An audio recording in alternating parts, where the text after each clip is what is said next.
When people talk about digital, quite often they talk about social media, and yet there's no way it's limited to that. It is special in terms of what it lets us do, but from a regulatory point of view, and forgive me for this, it is just another medium. And so the rules that apply to paper apply to digital too. We just have to work out how. Social media, absolute nightmare from a regulatory point of view, because people say it live, they say it now, and I can take a screenshot, so I know exactly what's being said. Does that mean you shouldn't do it? No, but does that come with risks? Yes, of course. It's about how we control, or we think you've got control over certain aspects. If you haven't got control, that's quite frightening to us. So it's about how we manage that uncertainty. We know that if messages about the use of a medicine in the UK is sent to UK consumers, be that patients, the public or healthcare professionals, that falls within the scope of the code. Think about .co.uk, .org.uk, .me.uk, they're all targeted at the UK. Don't care where the server is, they are targeted at the UK.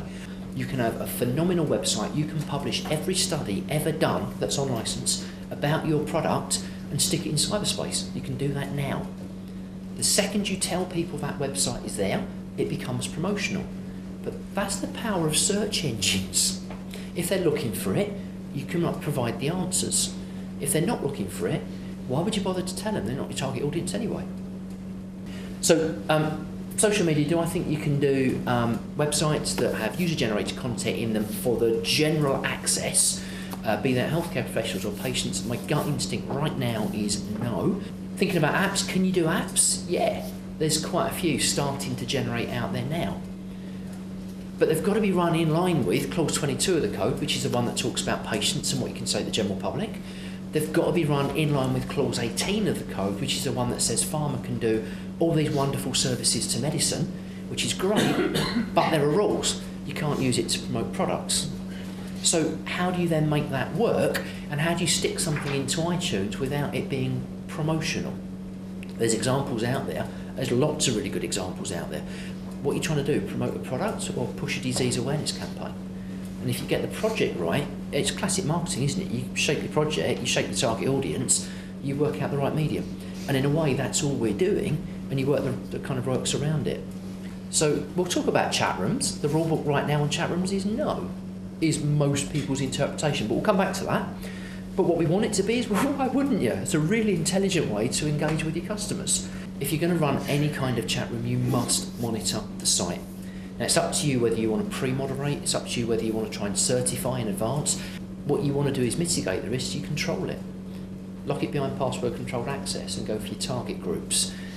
Make sure people know it's going to be moderated, and definitely visit every 24 hours. Otherwise you fail in the law and your obligations under adverse event reporting. There are a number of companies out there that are basically doing chat rooms. They're mitigating the risk, they're putting things around the outside of their chat room saying, we will moderate this language. They're effectively saying, come and have a go if you think you're hard enough, bluntly. So will anybody complain? Well, does it matter? If they complain, we know what the rules are. Those companies either believe they're already compliant or that they should be allowed to operate in that way. And both are valid because they're not doing anything to risk patient safety. And then you've got the usual thing that frightens every regulator and every medic, which is adverse event reporting. You have to do it. There is no way of avoiding it, but that shouldn't stop you doing things. You just need to build into your resource how you actually deal with it. If pharma sets up a website or a Facebook page, they own the medium. Anything that's said on that site, they are responsible for monitoring and reporting through their pharmacovigilance team.